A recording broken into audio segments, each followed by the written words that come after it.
WWE finally released their 24 episode on Ronda Rousey called Revolutionary, the Year of Ronda Rousey. I think this will go from WrestleMania 34 to 35, and detailing all the big highlights she had in her year in WWE. One thing I don't get is why it took so long for this to be released, but then when I think about it, it does make sense. I think they originally had this plan probably to be released earlier last year, but I think because WrestleMania was going to be her last match, they decided to extend it to get WrestleMania 35 included and just go from the whole year. So it was smart, so they had to delay it. But I'm looking forward to watching it. I'm looking forward to seeing Ronda open up. I want to see more of Ronda Rousey talking about her times in WWE. And hopefully we get some more behind-the-scenes things, and hopefully Ronda maybe can address some of the problems that happened late in her run in WWE, because it did seem like she was unhappy. There were reports that she was a bit unhappy with how the fans were booing her in the last few months of her run.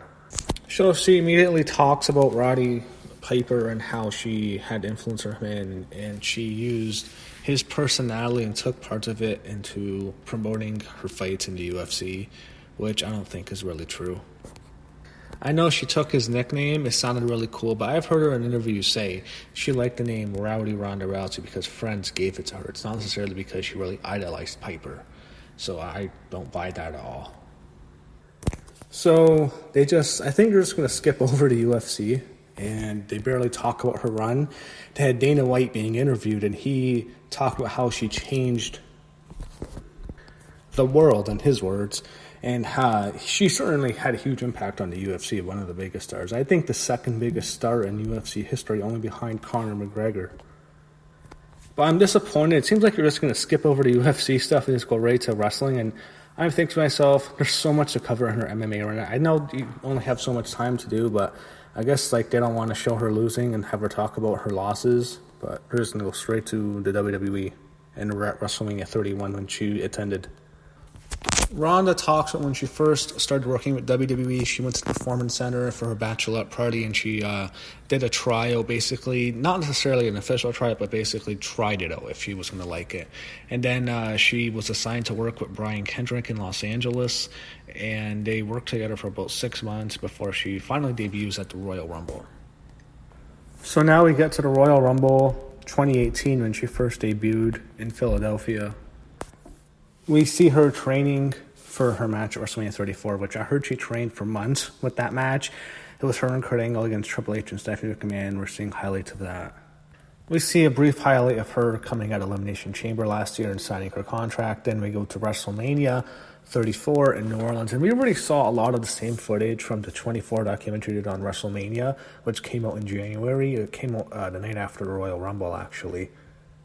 And here it's just a lot of the same footage, her getting ready, on the stage before the show starts. It's always fun looking backstage at a WrestleMania to see everything get set up and stuff. I'm actually looking forward to seeing a documentary on this year's WrestleMania, which is 35. Doesn't come out probably till January of 2020. So we're not going to see it for a while because that backstage must have just been a disaster that year. But we see her training, and she's nervous. We see Heyman talking to her. They show highlights from the match, which was a mixed tag. Still a great match when you look back on it. It really stole the show that year. Easily the best match of WrestleMania 34. I thought nothing really came close. Charlotte and Asuka had a really good match. I thought this was far more better because the crowd reaction was nuts for this match. They loved everything. It was just a thrill ride. It was like a spectacle the way it was put together.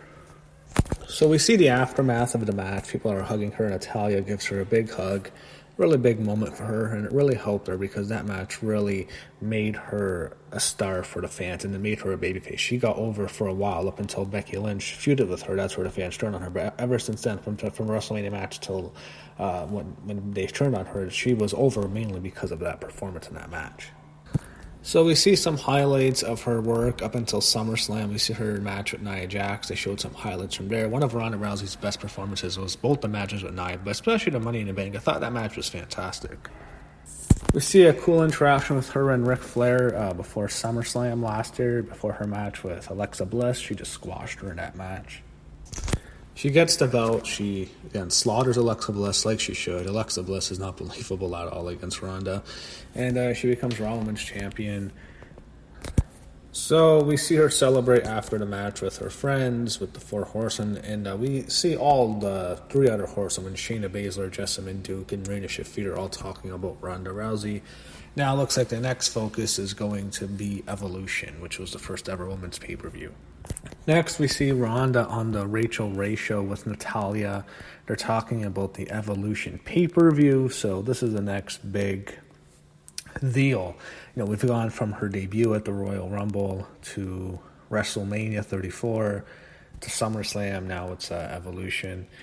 It's like just a highlight reel of her year. I don't know. I kind of wanted more in-depth things. This wasn't like the Becky documentary.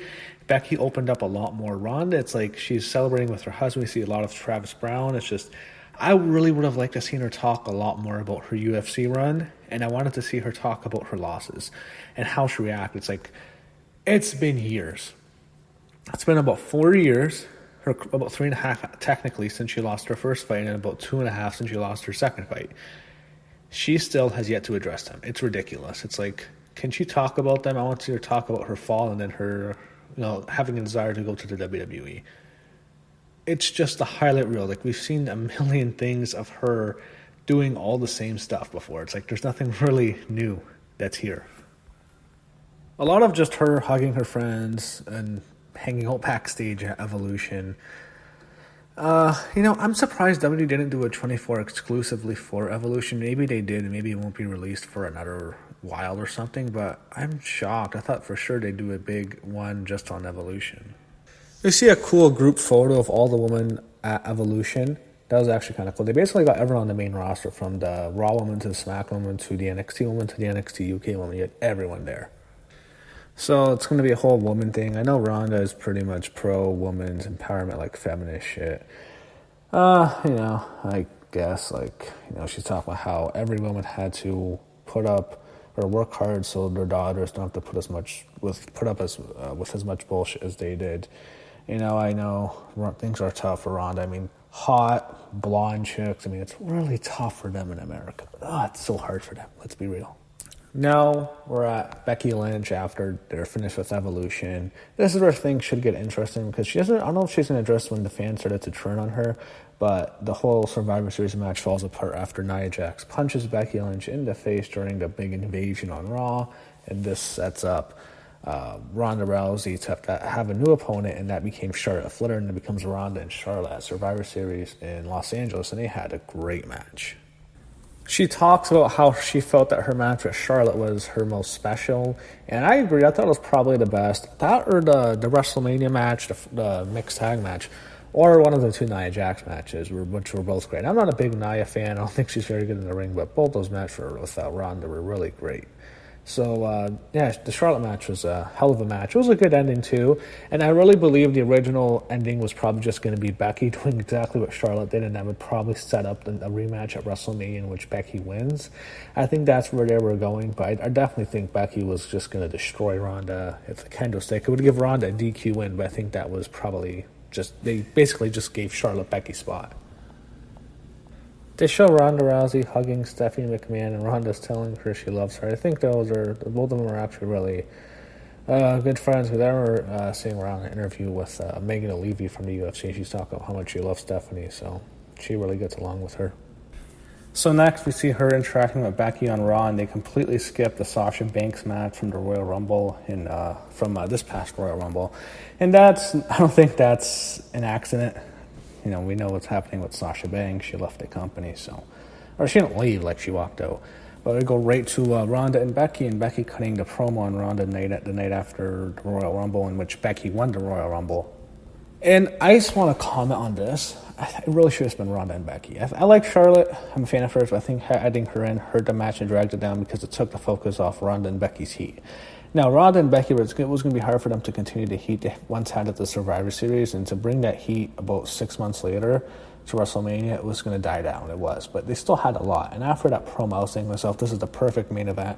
They had to add Charlotte there, and it definitely dragged it down. And Not just adding Charlotte, the way they booked everything, it was a mess. They took Becky out, they brought her back. She was limping for about 6 weeks on TV. It was horrible. And then they had Becky and Charlotte have a bad match at Fastlane. It was just the way they booked it was really bad. And they redeemed themselves with the big segment the week before WrestleMania with the big car smashing into other cars and smashing windows. That was good. But I thought they should have, for the first ever women's main event of WrestleMania, it should have been built up way better than it was. So we are at our final destination of this documentary, and that's WrestleMania 35. And already we've had, WrestleMania is, 2 months old now? And we've already had 2 documentaries that have taken place at WrestleMania with the Becky Lynch 24 and now the Ronda Rousey 24. But we're here, women's main event, and I'm interested to see the reactions to the match. She revealed she had to get 14 stitches in her leg after she kicked out the window on the Raw before WrestleMania. And man, it looks nasty seeing the wounds on her leg. That's actually a really cool moment in this documentary when Ronda Rousey hugs Joan Jett. She meets her backstage. It was really cool because she used Joan Jett's bad reputation for her entire MMA run. And that was actually really cool seeing her embrace with Joan Jett. I also like how she embraces Paul Heyman because he did a lot for her. He helped her a lot with her run, and I think he helped her a lot with her promos.